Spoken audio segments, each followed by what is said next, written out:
The top 10 still 2 shy of Everton and 3 behind Spurs, who of course are up next against the champions Manchester City. Arsenal's 31 points is the same tally as Burnley and Newcastle and Southampton, who are all a point ahead of Palace. Well, only one place to start in terms of you two strikers, and that opportunity for Jay Rodriguez. You're still shaking your head in disbelief. I don't know how he's missed it. I mean, it's an absolute sitter. It's one of the misses of the season. 3-4 yards out on the half volley. Full volley, Al. Sorry, on the volley. It's just not. It's more difficult to miss than it is, isn't it? Yeah. I don't know how he's missed it. It's an absolute sitter. Glorious opportunity. Should be in the back of the net. It's one of those that, again, he probably thinks he's scored that before he's even got, because it's perfect how it's come over to him. And that's the fatal mistake. Is to for me, you've just got to hit through the keeper. You're so close. You ain't got to try and put it in high in the net, through the goalkeeper, get it on target. It might hit him, go in on it, but you cannot miss from there. You can't miss from there. I can't put it any better than you cannot and should not miss from there. It's an absolute sitter. It's perfect. No one challenging him. 3 yards out, volley. Side foot, it's not difficult.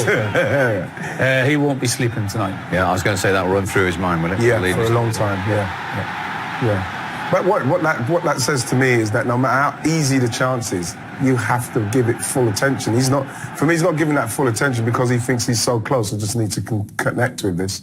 You put that in the goal.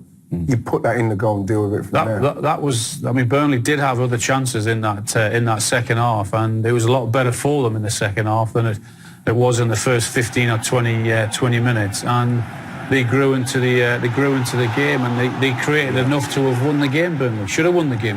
They've had a couple there. You see, there's 2 Burnley players for the last 2 chances we've seen getting in each other's way. Because I think that they started to realise. And the quality of the balls was getting better. Look at that one. Absolutely brilliant. He's done well to get the other side of the defender, I think, Hendrick there, but he's got to hit the target. You know what Sean will be saying in his post-match interview is that we've created enough chances in this game to have taken all 3 points, and he's absolutely right. And we know he's going to say that, and they should have won. Well, you pointed to the start of the game when Arsenal had chances, and overall, Aubameyang back from suspension had a couple for the Gunners that on another day you might have seen him finish. Probably, yeah. Like you say, you can only put it down to maybe just a little bit of rustiness.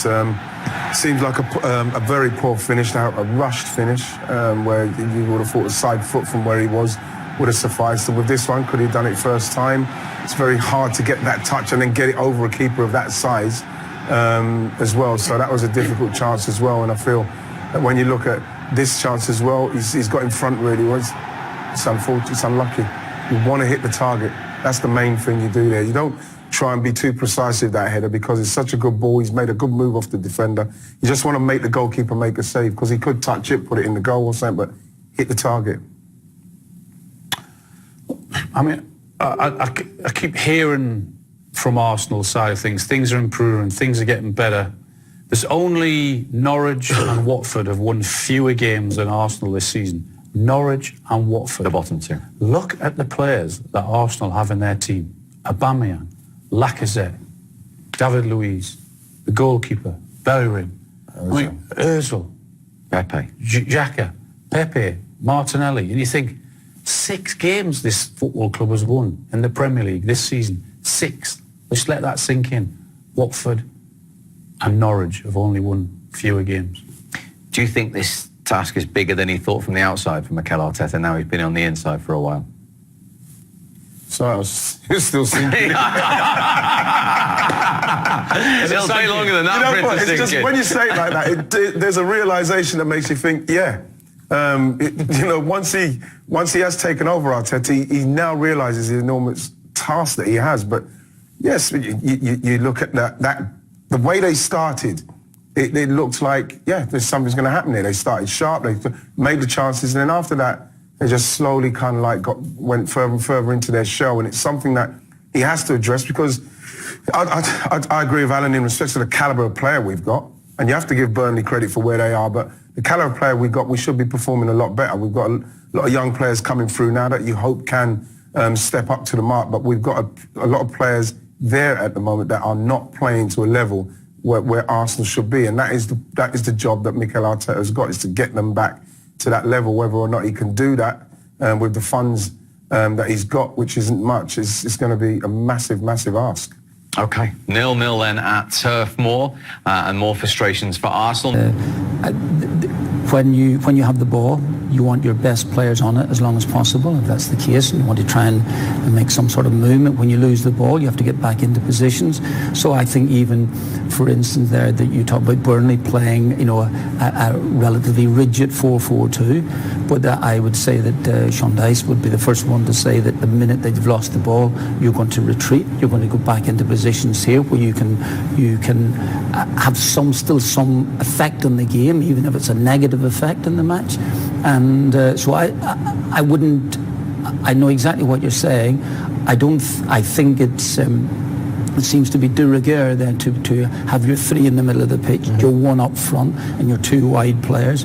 I understand exactly what Andy's saying. If you can get two your best players up there causing problems, because you do lose a little bit going wide. Sometimes the wide player, he was an attacking minded, thinks he has to drop back 20, 30 yards further back than he should be. So when he does pick the ball up wide, he's 30 yards further back than he feels he ought to be, So there's a lot of those things in it. But if you are, like Manchester City, for instance, Manchester City try and play through you, and they'll try and play wide, and they'll come back, and the wide player will come in, as let's say, for instance, Raheem Sterling comes inside, he plays a little 1-2, but he knows he's going to get the return, and he's in now, and he's in behind the defence, and this is what they do. They'll play it wide to come in to play through you.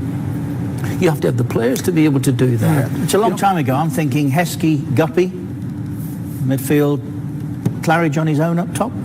Claridge had probably gone by that time. Claridge had done a really terrific job for us in the first place, but we had Heskey essentially playing there. Claridge did play alongside him. We had Guppy one side.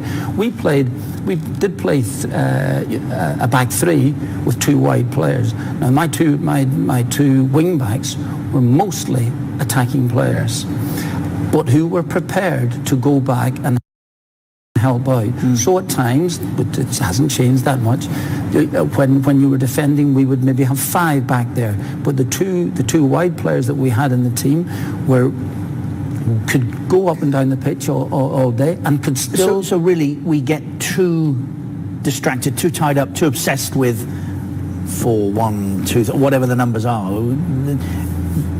You fit players into the best place that they're going to produce for you. Okay, no. Well, first of all, you set out with a system. You set out with a system that you think that suits the players that you have available. So, in other words, I used to feel that if I didn't want to get outnumbered in the middle of the field, so we always wanted to have three in there, depending on how athletic you were. When I was asked, chances, failed to score.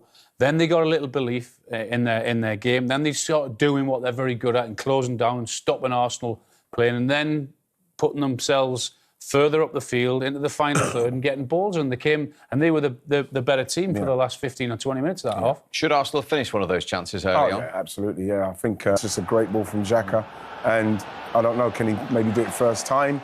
Another thing, maybe you do first time because you're in the mood and you've been playing frequently. But I think he's trying to make sure. But I'm really pleased with the way Arsenal started. Should have scored. The header from Lacazette to Sitter. I know he's coming away from goal, which makes it slightly more difficult. But he still should be, I think, putting at least one of those chances. One for Lacazette and two for Aubameyang. You mentioned Lacazette there. It's almost a year since he scored away from home in the Premier League. What about his... What Arsenal need like that, so that's why he's in the team. But I think he's been quite poor. Alan, you mentioned how Burnley came into it and they caused Arsenal a few problems towards the end of the first half. Off chances. And Arsenal have dealt with the aerial ball OK at the moment, haven't they? Yeah, they have. Certainly from their set players. They know exactly what Burnley are trying to do, and they're roughing it up and messing them around in there, and Burnley haven't got to grips with it yet. So what's Mikel Arteta's message right now? Well, I think that obviously you want to take those chances. You don't want to go in there and start saying to people, you take the chances. You know you want to take them, but I feel that there's something in the midfield. I feel like someone like Torreira. I would like to see Torreira play because he kind of controls it a little bit more in the way he gets that ball and gets it into the Ozil, gets it into maybe Lacazette. And at the moment, I just feel like we're losing something in there. And we saw that with the last 15, 20 minutes. Still work to do then for Mikel Arteta as he searches for his